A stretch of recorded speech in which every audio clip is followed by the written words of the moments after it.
저거만 봤을 때는 뭐 아주 간단한 법칙인 것 같은데, 요게 어떤 걸 생각할 수 있냐면, 여러분이 여기 어떤 XYZ라는 축을 만들어 놓고 원점은 여기 있고, 저거를 기준으로 뭔가 이 물체가, 이런 물체가 질량이 m이고 v라는 속도로 이렇게 가고 있습니다.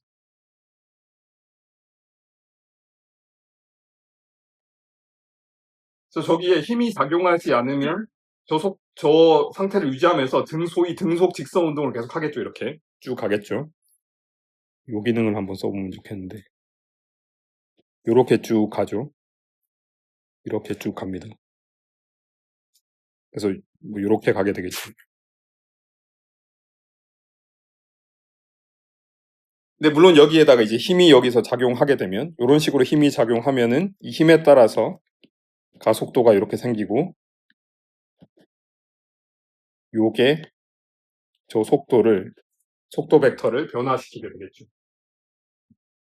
그래서 그렇게 되면 이제 요게 아마 뭐 이런 식으로 휘어져서 가게 되겠죠. 뭐 이게 뭐 당연하게 여러분이 알고 있는 건데, 2장부터 좀 복잡한 얘기가 나오게 되는데, 어떤 얘기냐면, 저 까만색 좌표계, 저는 저 까만색 좌표계를 이용해서 저 빨간색 물체를 측정하고 있습니다. 그런데 저의 어떤 친구가 나타나서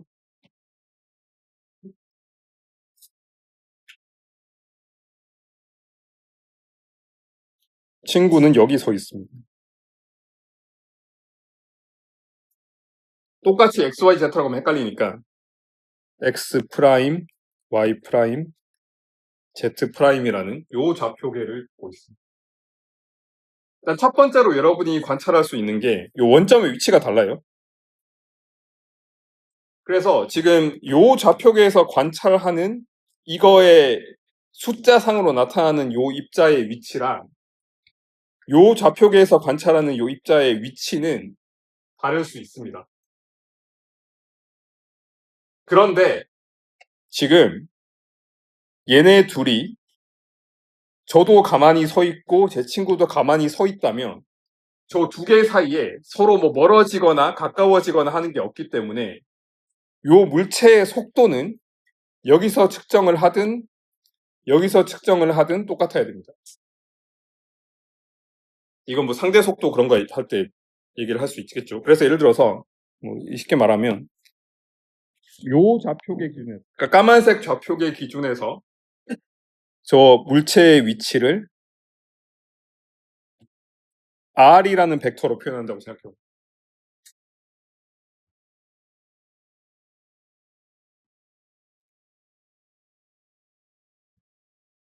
근데 지금 여기랑 여기 사이에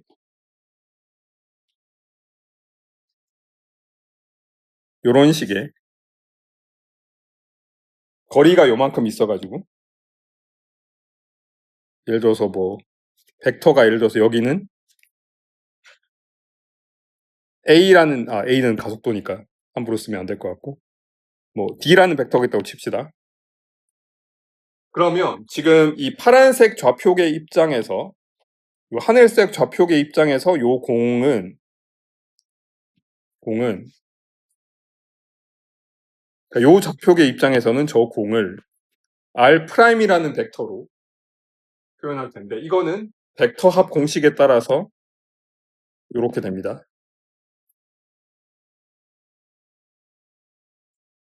그런데 저 공의 속도는 까만색 좌표계로 측정을 하면은 요거죠.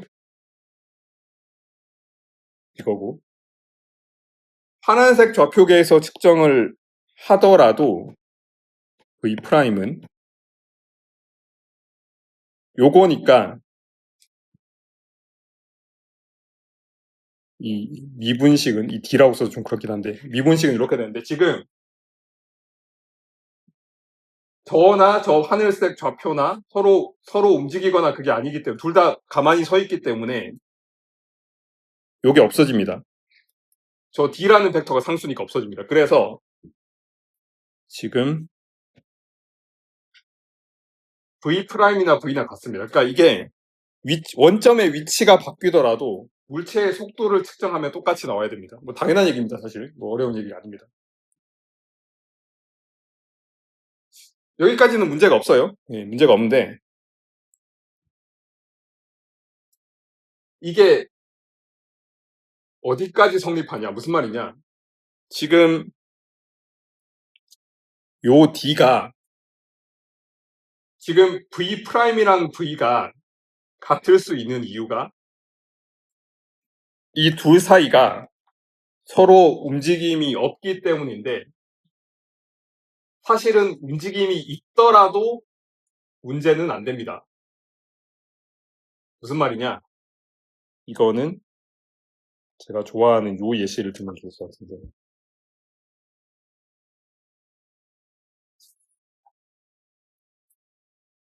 저거 3차원 쓰면은 복잡하기 때문에 이건 제가 1학년 학생들한테 주로 얘기를 많이 하는 부분인데, 여기 제가 서 있고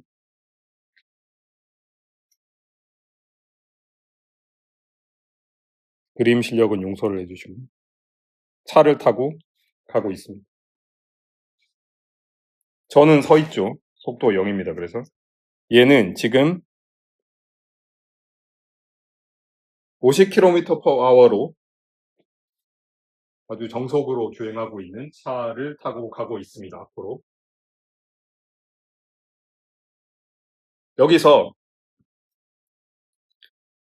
어떤 공이 하나가 있는데,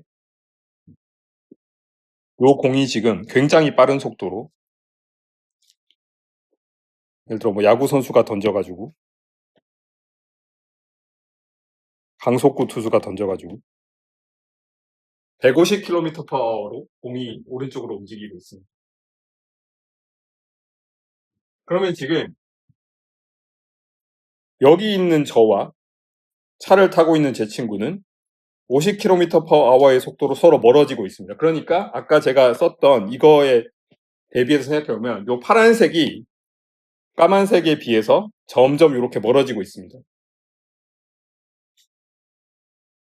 이렇게 되면은 자연스럽게 여러분이 알고 있는 게, 지금 요 150이라고 쓴 이거 되게 조심스럽게 해야 되는데, 왜냐하면 저 150km/h라는 속도는 서 있는 사람 기준이에요. 이게 제가 시간을 많이 들여서 얘기하고 있는 게, 이거 2장에서 이제 로렌츠 트랜스포메이션 하다 보면 굉장히 복잡하기 때문에 쉬운 얘기부터 먼저 좀 차근차근 하려는 거예요. 서 있는 사람 기준으로 150입니다. 그러면 저 150km/h로 오른쪽으로 가고 있는 공을 저 50km/h로 가고 있는 저 차에 탄 사람 입장에서 보면은 얼마로 보이냐? 지금 150으로 가는데 얘는 50으로 가니까 차이만큼 봐야 되기 때문에 100으로 보입니다. 그래서 이거는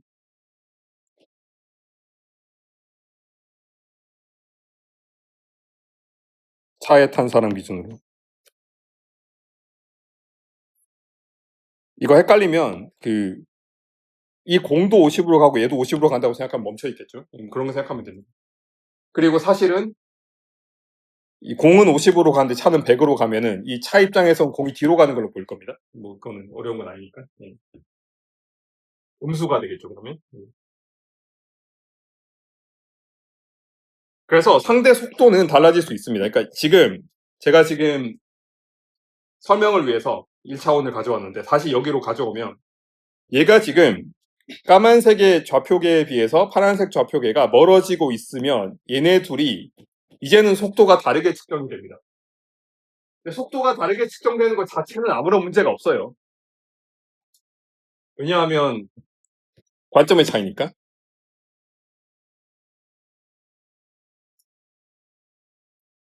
그래서 예를 들어서 똑같은 상황에서 이거를 그대로 복사를 하겠습니다. 자, 이렇게 가고 있는데, 자, 여기서 이제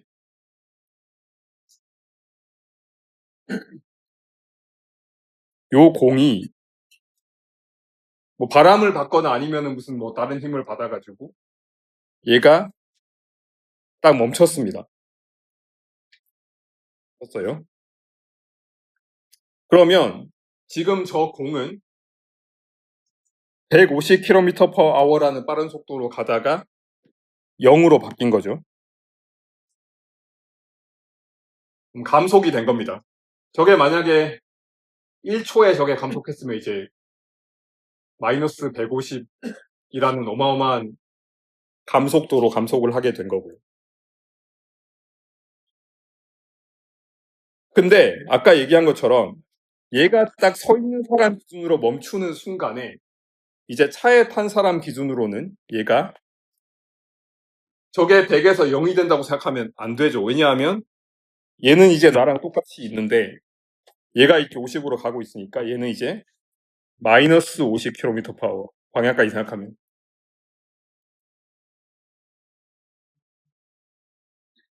자, 그러면 지금 여기 있는 사람의 시간이나 차에 타 있는 사람의 시간이나 똑같이 갈 테니까. 제가 지금 너무 당연한 말을 했다고 생각하는데 사실은 이장표음 말이 좀 틀렸습니다. 얘 둘 시간 다르게 갑니다. 이게 아주 이상한 일인데 그 얘기는 나중에 하도록 하고요. 지금은 어려우니까. 고전적으로 생각해서 얘네 둘이 시간이 똑같이 가니까 지금 여기 서 있는 사람 입장에서도 공은 150에서 0이 됐고요.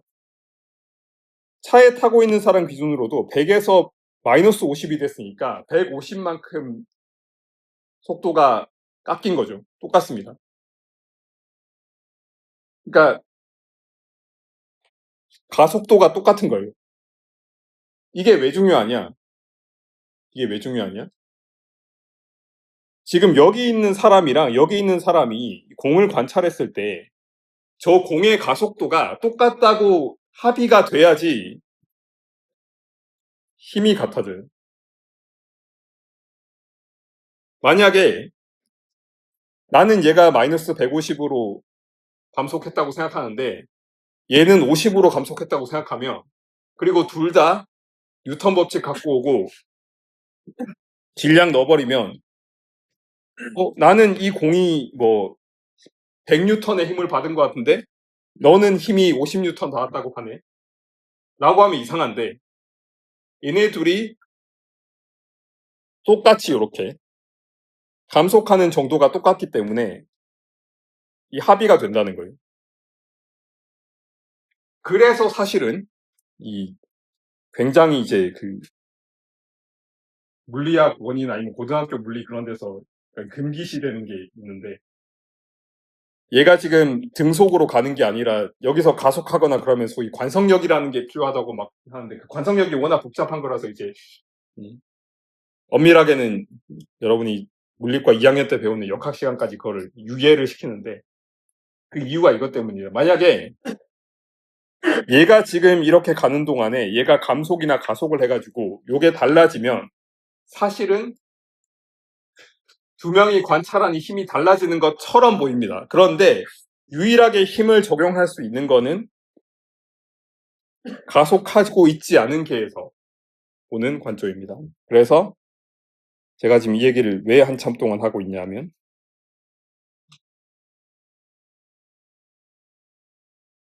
이너셜 레퍼런스 프레임이라는 관성 기준 틀이라는 것 속에서 다시 이렇게 놓이네. 예. 요 관성 기준 틀이라는 거 안에서만 저 F는 ML을 쓸 수가 있습니다. 무슨 말이냐면 이거는 뭐 이런 예를 들어도 되는데 이 공이 지금 가만히 있어요. 저도 가만히 있습니다. 얘가 갑자기 얘가 50으로 가다가 얘가 감속을 해서 얘가 속도가 줄어들어요. 그러면 지금 자동차에 타고 있는 사람 입장에서 이 공을 어떻게 기술할 거냐면 공이 뒤로 50으로 가고 있다가 멈췄다라고 얘기할 겁니다. 그럼 감속이 된 거죠. 그런데 여러분도 아시다시피 공에는 아무 일도 일어나지 않았습니다. 그러니까 힘이 작용하지 않는데 마치 이 차에 타고 있는 사람 입장에서는 공이 감속이 됐으니까 어떤 힘이 있는 것처럼 느껴지게 돼요. 그게 바로 약간 금기시되는 관성력이라는 표현이고, 이건 여러분이 실제로 느낍니다. 50으로 가다가 급정거하면 몸이 앞으로 튀어나가죠. 그게 바로 관성력이라 불리는 겁니다.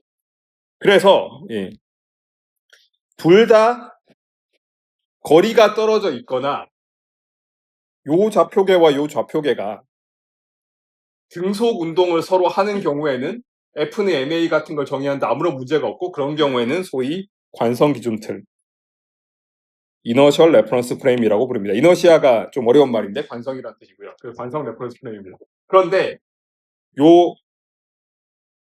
이 자동차가 가속을 하거나 감속을 하기 시작하면 더 이상 레퍼런스 프레임이 이너셜이 아니기 때문에 그때는 F는 MA를 엄밀하게 못 쓰고 F는 MA 뒤에다가 뭐 추가로 막 뭐가 다 붙습니다. 보정항이 다 붙는데, 그런 것들이 이제 역학 시간에 아마 배울 수도 있는 그런 관성력이나 그런 것들이 됩니다. 그래서 이 얘기는 제가 좀 길게 이렇게 그림 그려서 얘기를 한 게 이게 2장에서 되게 중요하기 때문에 설명을 했고요. 이 직관적으로 이해하기 쉬워서 이제 이걸 예를 주로 들었는데, 이거 3차원 벡터를 써도 사실 달라질 건 없습니다. 그러니까 아까 쉬는 시간 전에 얘기했던 게, 얘네들이 그냥 거리상으로만 떨어져 있고 서로 움직임이 없을 때는 이 속도가 같은데, 이거 이제 좀 일반적으로 생각해가지고 얘가 이게 지금 바뀔 수 있다고 생각해서, 예를 들어서 D를 쓴 게 좀 그렇긴 한데, 이게 두 개 사이의 상대 속도를 예를 들어서 뭐 U라고 합시다. 그래서 U가 이런 식으로 적용이 된다면, 그러면 지금 여기서 이게 더 이상 0이 아니고 이게 U가 되겠죠. 그러면 V'의 속도는 V 더하기 U가 됩니다. 그래서 이건 여러분이 아는 이 두 개의 상대적으로 서로 움직이는 등속 운동을 하는 좌표계에서 바라본 똑같은 동일한 물체가 속도가 어떻게 보이는지에 대한 합 공식이 됩니다. 이런 게 2장 가면 다 훨씬 더 복잡해져요. 빛의 속도가 등장하고 난리가 나는데, 지금은 일단 이렇게 하는 걸로 하고, 요거를 이것까지 허용하는 거, 그러니까 이게 상수인 경우에 두 개가 일정하게 멀어지거나 일정하게 가까워지고 있는, 물론 가까워졌다가 어느 순간 이렇게 스쳐 지나가서 결국엔 다시 멀어지겠지만 어쨌든 멀어질 수밖에 없습니다, 결국에는. 그래서 요것까지 허용하는 이 두 개가 상대적으로 등속도로 움직이고 있는 좌표계까지 포함하는 요 두 개 사이의 변환, 그래서 지금 요 X, Y, Z 좌표계에서 X 프라임, Y 프라임, Z 프라임 좌표계로 이렇게 고전적으로 트랜스폼하는 요거를 갈릴리안 트랜스포메이션이라 부릅니다. 위대한 물리학자는 이 형용사로 이렇게 쓰이는데, 이런 식으로 얘기를 합니다. 저게 2장에서는 상대성 이론 제대로 할 때는 소위 로렌츠 트랜스포메이션이 나옵니다. 그때 다시 얘기하도록 하고요. 요거의 특징은 요 콘스탄트라는 것 때문에 이게 요렇게 되더라도 결국에, 그래서 중요한 거, 저거를 한 번 더 시간 미분하면, 그러니까 저 하늘색 좌표계에서 바라본 저 물체의 속도의 변화, 즉 가속도 A 프라임이라고 할 수 있는 요 가속도가 요렇게 되죠. 근데 지금 저 두 좌표계 사이의 상대 속도는 상수라고 했으니까 이거는 이제 확실히 0입니다. 그래서 이게 그냥 요게 되고요. 가속도가 같아집니다. 그러니까 하늘색 좌표계에서 바라보는 가속도든 검은색 좌표계에서 바라보는 가속도는 저 공의 가속도가 같고요. 그래서 뉴턴 법칙을 그대로 적용해서 두 개 다 뉴턴 법칙을 잘 따른다라는 결론을 내리게 됩니다. 만약에 요게 상수가 아니라면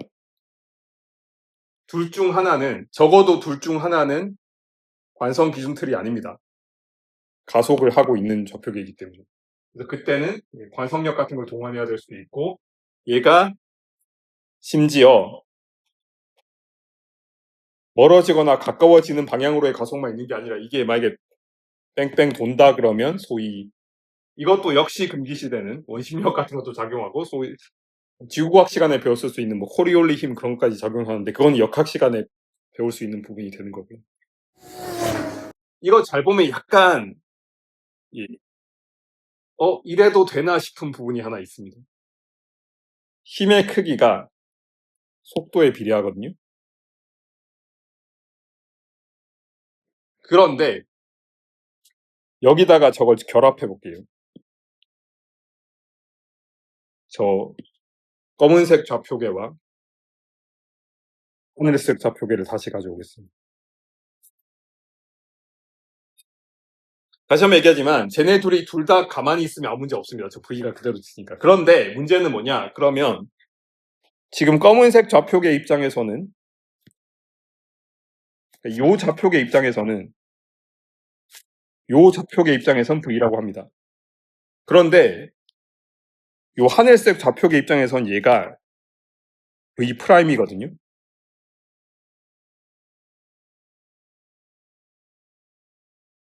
아까 얘기했죠. 저 두 개가 둘 다 관성 기준틀, 이너셜 레퍼런스 프레임이라면 그러면 지금 얘 입장에서는 Q에다가 E 더하기 V 크로스 B라는 힘을 받아야 되고 얘는 지금 E 플러스 V 프라임 크로스 B라는 힘을 받아야 되거든요. 아까 얘기했죠. 관성 기준틀에서 힘이 같아야 된다고. 그래서 여기서 이 두 관찰자가 같은 힘을 보기 위해서는 어떻게 해야 되냐 하면 V가 V 프라임으로 바뀌면서 전기장과 자기장도 바뀐다고 생각할 수밖에 없어요. 이거는 여러분이 잘 생각 안 하는 부분인데 물리학 2에서 이 얘기까지 하면 상대론까지 나오니까 너무 복잡하니까 얘기를 안 하는데 사실은 이게 굉장히 아인슈타인한테 중요한 통찰을 줬습니다. 이게 전자기력이 이런 갈릴리안 트랜스포메이션 이 상대 속도에 따라서 다르게 보이는군요. 그러니까 한쪽 기준에서 한쪽 기준에서 전기장인 게 다른 쪽 기준에서 사실 자기장일 수도 있지 않을까 이런 통찰이 있었던 겁니다. 요 얘기를 잠깐 역시 떡밥 또는 복선으로서 남겨놓고 가겠습니다. 요 부분이 좀 흥미로워요. 그래서 사실은 정확히 말하면 아까 얘기한 요 V와 V 프라임 관계도 아까처럼 그렇게 단순하지 않고요. 실제 상대론을 적용하면은. 그리고 이 전기장과 자기장도 사실은 내가 움직이고 있는 상태에 따라서 동일한 필드가 전기장으로 보이기도 하고 자기장으로 보이기도 합니다. 예를 들어서 여기서 지금 V의 속도로 이 입자가 가고 있는데 이 입자랑 똑같은 속도로 내가 같이 움직여 볼게요. 그러면 그 사람 입장에서는 얘는 속도가 없는 입자죠. 그러면 자기장이 여기 힘을 작용할 수가 없습니다. 그런데 똑같은 입자가 여기서 관찰할 때는 힘이 작용했는데 여기서는 힘이 작용하지 않을 수는 없죠. 그래서 그때는 여기 가만히 있는 사람의 전기장의 세기와 V라고 같이 따라가고 있는 전기장의 세기가 다르다고 생각할 수밖에 없어요. 그래서 이런 문제가 생긴다는 겁니다. 그래서 맥스웰 방정식 또는 전자기 법칙과 요게 서로 상충되는 부분이 생기는 게 로렌츠 포스에서 V항 때문입니다. 이거를 잠깐 얘기를 했고요.